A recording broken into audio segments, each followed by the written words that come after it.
Thanks for coming. Great to see a lot of people this early. My name is Nagieb Khaja.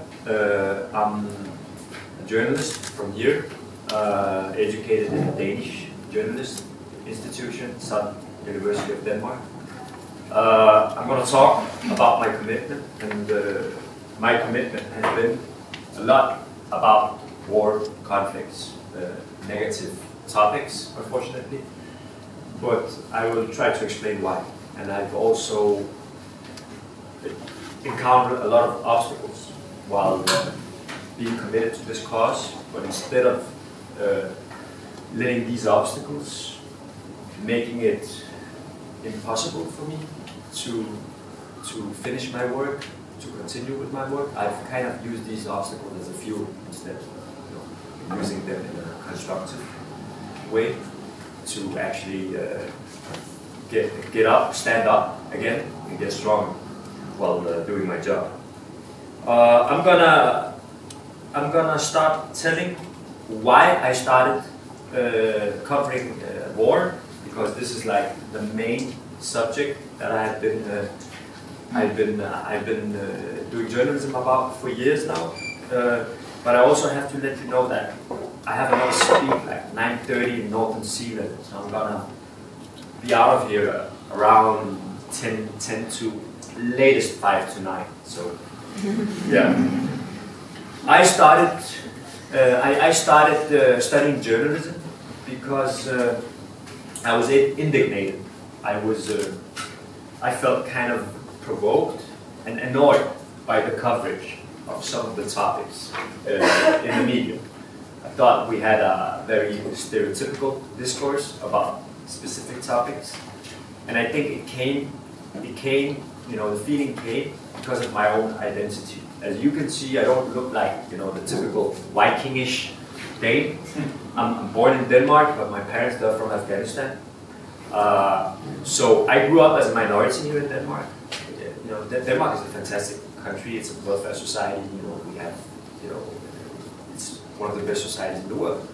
But at the same time, Denmark is also a society with certain challenges. And growing up especially as a young brown man in Denmark, sometimes you feel stigmatized, and you feel it mostly. Of course, when you have personal encounters with certain personalities, certain types of people, but you also have these encounters, with politics, some of the discourses you have in society, and the way that the media cover topics where you are a part of, what I'm talking about is problematic subjects.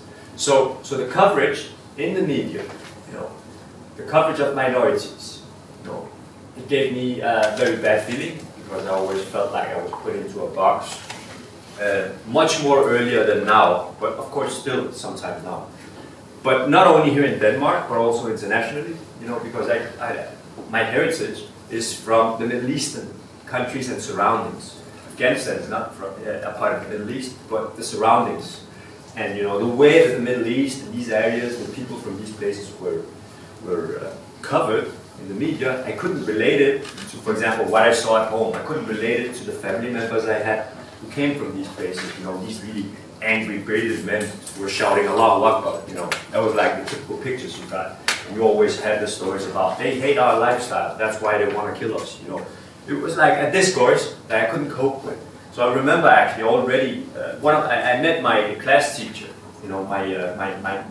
My main teacher from primary school. In Denmark, of course, we had primary school and then we had the high school, and I only had it in 9th grade, and I had a cup of coffee with him, and he said, "Do you remember in 9th grade when you wrote an essay that really influenced my perspective on the world?" And I was like, "You?"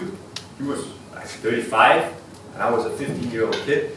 I had written an essay that had influenced his perspective on the world.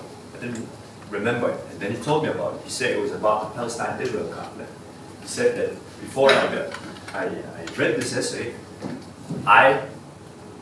my perspective had been very one-sided. He said it was mostly about Palestinian terrorism, harming civilian Israelis, killing innocent people. But you know, I told them about some incidents, a couple of incidents that happened, you know, when Israel was established, and it was about some massacres committed by Israeli forces in Palestinian villages. It was an area where you had an ethnic cleansing in a couple of areas, and I was like surprised. I was like, did I really write that? I guess, you know, I had written that, and I guess it's something, you know, something that I've carried with me all the time. And it wasn't. I'm not Palestinian. You know, the reason why I wrote it, I guess, is my father. He gave me this indignation. He gave me this, you know, critical approach towards the world and towards the stories that you get. Always get all sides. That was one of the most important things that he emphasized on. And so these seeds that he put into me kind of grew, and I had been like reading and watching and, you know, reading news articles about different topics, and it had followed me, and it followed me all my life, ultimately until I started studying journalism. And you know, journalism had also to do with my identity and some of the irregularities I saw in the coverage. So one of the first things that really, you know, okay, that wasn't the first thing, but I started covering topics, a lot of topics with minorities, and I had success with it. It was difficult for me in the beginning. You know, the first interview I was invited to by an editor after a lot of applications. He asked me, it was back in 04, I think, or 03, and he asked, like, so, did you get your journalism degree from Beirut? That was his first question, you know. As I told you, I'm not, you know, of Lebanese descent, and he started talking about, you know, your Danish is really excellent, you know. Where did you learn it, you know? Really stupid questions. And this person, you know, but naive, you know, very naive and honest. But it's because, you know, the media landscape at the time was colored by white men, typically, you know, in a certain age, who lived in isolated areas, ghettos, you can call it ghettos, you know, with like-minded people who came from the same social class. So he had no chances of knowing that the landscape in Denmark was changing with people who grew up here, actually, who didn't look like him. So that's why he came with these questions. And he couldn't imagine himself that a person of minority descent could get into journalism school, had the abilities to do that, was good enough, and get a degree from there. So that was like my first encounter. So I started covering these topics, and it went very well. And ultimately, I started covering international stuff too, and I kind of went back to the topics that I discussed with my father when I was a kid. And you've had the Afghanistan war being covered for years in Denmark, since 2001, when the Taliban was toppled by the coalition. Denmark engaged also in the Afghanistan war, allied with the US, Britain, and other Western countries, and putting, you know, and giving the power to a new Afghan government. And the coverage, you know, had been okay in the beginning, but later, kind of, you know, there was some stuff that didn't really, you know, it didn't really make sense to me, because you had a war slowly getting worse, escalating, and the only stories we were told was that the Taliban, the insurgents, they are evil people. They want to reinforce the extremist version of Islam. They want to force themselves upon the Afghan people, and they are having success. It just didn't make sense to me that a movement which was alien from Afghan society and had these extremist perspectives, you know, and methods could just have success, you know, because the Afghans were fed up. They were fed up with this movement. How come a movement that they got fed up with, they started fighting them when the foreign forces came and the new Afghan government, and they were having success? It didn't make sense, because, you know, they had, you know, if you're looking at it superficially, they had all the opportunities to hold ground. So I visited Afghanistan in 04, first time in my life, and you know, got to meet a lot of people, and I found out that some of the stories that we are told they're okay, it's not because it's lies, but a lot of these stories are the same stories. It's the same circle. A lot of the stories are not told. A lot of missing links in this tale. So I started asking my editor. I was working at National Danish Broadcaster TV2. I was asking him to send me to Afghanistan to do some alternative stories about some of the areas we didn't get any information from. But he was like, oh, we have our own correspondent and he's doing fine.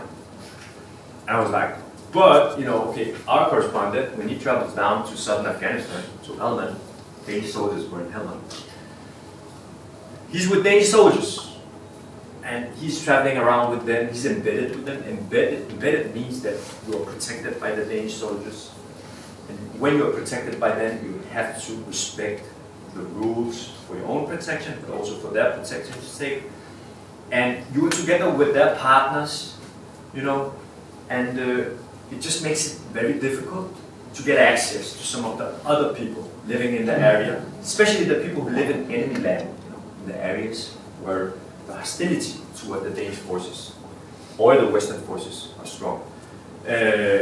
And so what I did was I just, I took off from job, and this is about commitment. I felt a commitment actually to do this. I felt it was my duty.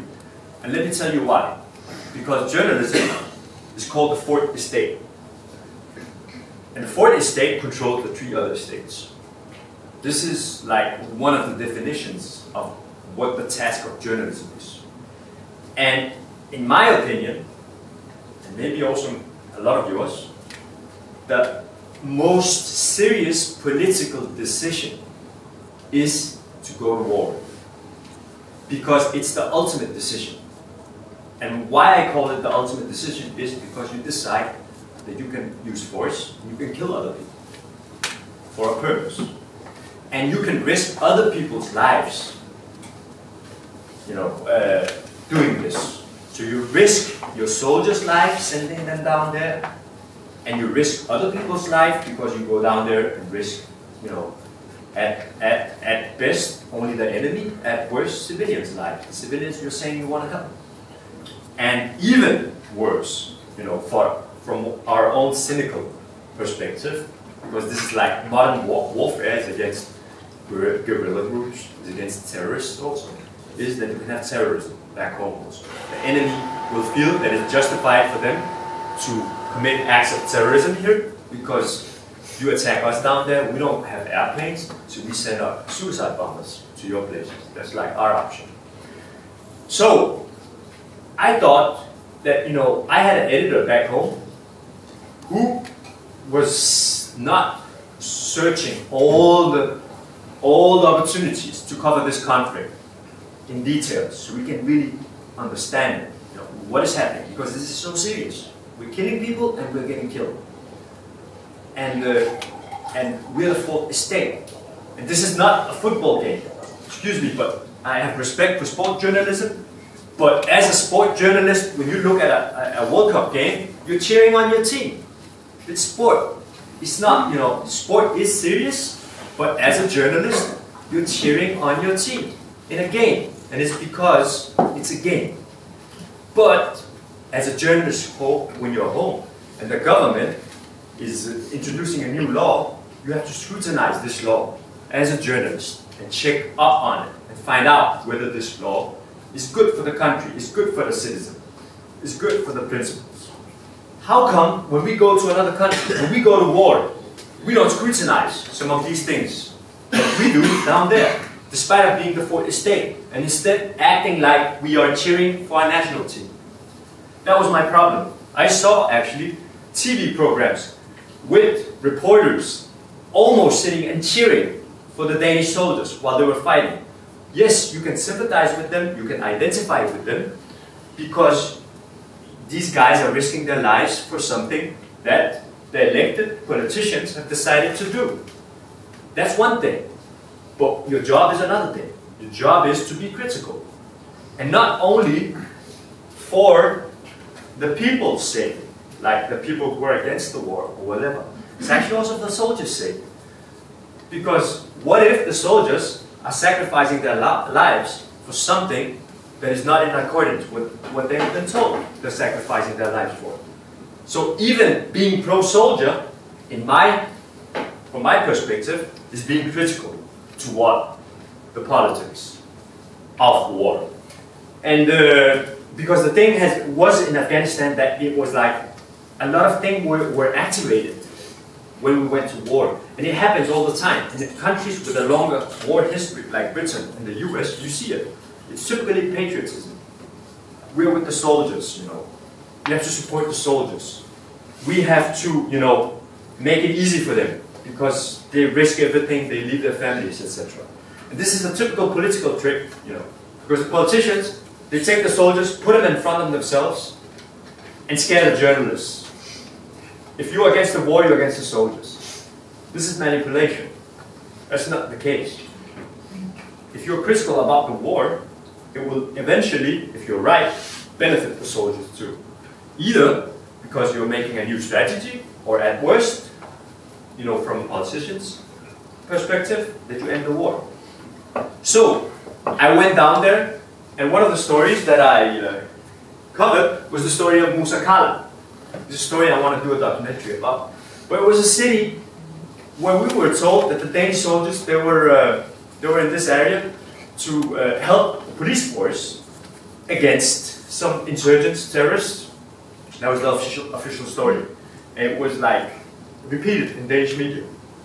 I took time off from my job, went to Musa Kala, risked my own safety because it was an area with a lot of Taliban.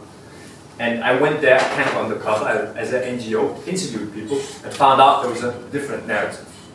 What I found out was that in this city, this police chief, he had, according to the civilians I talked to and other journalists, oppressed people, blackmailed people, the people that got fed up with him. And you know, Afghanistan is kind of like a Wild West, southern Afghanistan. So, you know, people, they took up arms and started fighting the police. And the police, they called the Britons to help them. And when the Britons came, the civilians, they were kind of overwhelmed. So they called the Taliban and told them to help them. So you actually had a situation where the Taliban, from that perspective, they were not the ultimate bad guys. They were bad, but they were the lesser of two evils in this situation, from the perspective of these civilians. But this missing link was not told in Danish media. And of course, that, you know, that would have complicated, you know, the perspective of the war, and it would have told a more nuanced story about the war. So a lot of these stories about some of these things that happened, they weren't told because the commitment from the Danish media, the commitment from certain journalists, they weren't there. I want to roll over very quickly to me taking actually a further step. The further step I took was that I wanted not only to show the civilians on the other side, I was interested in describing who the enemy was too. Who are these guys that we are fighting? Are they totally plain evil, all of them? Is the reason that they want to fight against Western forces ideological? So I took a chance in 2007 and tried to get embedded with Taliban forces through a contact. I went to eastern Afghanistan up to a mountainous area called Waterpool. I came up, there were some complications. I was really close at getting kidnapped, and there was a rumor, you know, somebody ran down from the mountain because you couldn't drive down. It was so remote that there were no cars up there. Told the authorities there's a Western journalist, he's risking getting kidnapped right now. So everybody was alerted, it was out in the international media. And eventually things sorted out between me and the insurgents up there. I was questioned by the guys and everything, but they found out I had access. So I went up with them, filmed them, came down again. When I came down, everybody thought I had been kidnapped. There was a story about this German, not Danish journalist being kidnapped. Really weird. But the anti-terrorism authorities down there, they found out that I was okay. And they started getting suspicious, and they were very hostile toward journalists who wanted to cover the other side. So they actually held me back. So eventually I was arrested by the Afghan authorities while they were pretending that they had saved me by the kidnappers. You know, very bizarre situation. My fixer, the local guy who helped me, he flushed out my footage with the Taliban. So I lost everything. And I was held back for like 3 or 4 days and then released. So my work was no use, unfortunately. So I tried to do it again. I went to southern Afghanistan with the same guy. And this time, you know, to make a very long, detailed story that I've written about in my book, Afghanistan, the Untold Story, historien, der ikke bliver fortalt om krigen i Afghanistan, in Danish. It's not in English, unfortunately. I got kidnapped for real this time. And nobody would believe it. It was like, you know, the boy we called Wolf. Yeah. I got kidnapped. It was the worst days in my life. But what happened? They wanted $2 million, these guys. But eventually what happened was that there was a guard, the last place that was held back, and I managed to convince the guard, together my local photographer, to escape with us. We bribed him. We told him we would give him some money, more than what he, I guess, would have received from the kidnappers. And we ran away with him and his family when he was alone with us. So I escaped without paying a krona to the kidnappers, which was a success. But afterwards, I felt totally defeated, and I felt humiliated because some of the journalists in Danish media, they wrote, they called it an adventure that went wrong, and they said, you know, they quoted military sources saying this guy, he's totally. They didn't say idiot, but it was like they could have said, you know, he's an idiot. Why did he try to do this? Totally unprofessional, etc. And I was totally like emotionally crushed because my family had been stressed, you know, for a week, and you know, I had called them while being with the kidnappers and asked them, you know, to pay the money and everything, you know. So it was really, really, you know, very rough for me. So one and a half, I decided never to cover wars in Afghanistan again. But after 1.5 years, having a break, watching the stories, I got provoked again, and I just couldn't, you know, lay it off. So I started covering the war again, and this time I was careful, and I was using other ways of doing it, you know, being creative, like it's one part of the headline. I used a creative way of covering it. You know, for example, I wanted to show the civilians live in the rural Afghanistan, the dangerous areas where the journalists weren't traveling. So I gave them mobile phones. At the time, mobile phones with video cams. It was really few people who had it in Denmark, and nobody in Afghanistan. So I equipped them with it so they could film their own lives. And I managed to do a documentary called My Afghanistan. You know, just totally based, like 80% of the documentary's footage done by the Afghans received international prizes too. So I was really proud of it. But I also felt this urge, you know, like, you know, what happened? It went wrong twice, and I just felt like if I stopped working the way that I work, I would let these guys kidnap me win. So it got personal for me. It was not just about work, it was not just about covering the war as a journalist, as the fourth estate. It was also personal, my personal battle against these guys who were trying to take my rightfully, my right to cover this conflict for the good of everybody. So I did it again. I tried to get embedded with the Taliban again. And I succeeded this time. I made it a two-part documentaries called, one of them on the front lines with the Taliban. It's a picture from one of them. It's on YouTube. And then another one living in Taliban country, showing the civilian life in the areas and explaining that this war is also, it's definitely about extremists, it's definitely about ideological fighters who just want to impose their own strict version of Islam, but it's also about frustrated people who joined the Taliban because of civilian casualties caused by aerial bombings, because of corrupt local Afghan police that the Western forces are cooperating with, because of poverty, because of social problems, inequality, all these other things that you never hear about, while covering these things, when patriotism and uncritical, unfortunately, journalism is activated during wartime in certain areas. So, yeah, so instead of letting it knock me out, I used it as fuel, to tell the stories that I really wanted to tell. And for the past years, I've been covering Syria, and it's been a really extreme conflict, and I wrote a book called Må ikke græde, for så står blod, and I've been embedded also with Al-Qaeda in Syria. I've been covering it, the civilian part of it also, and I also had difficulties and challenges. I got smuggled almost every time into Syria because it was not possible to get into rebel-held Syria by just traveling in with a visa. And this is some of the pictures from a country that was totally destroyed by the war.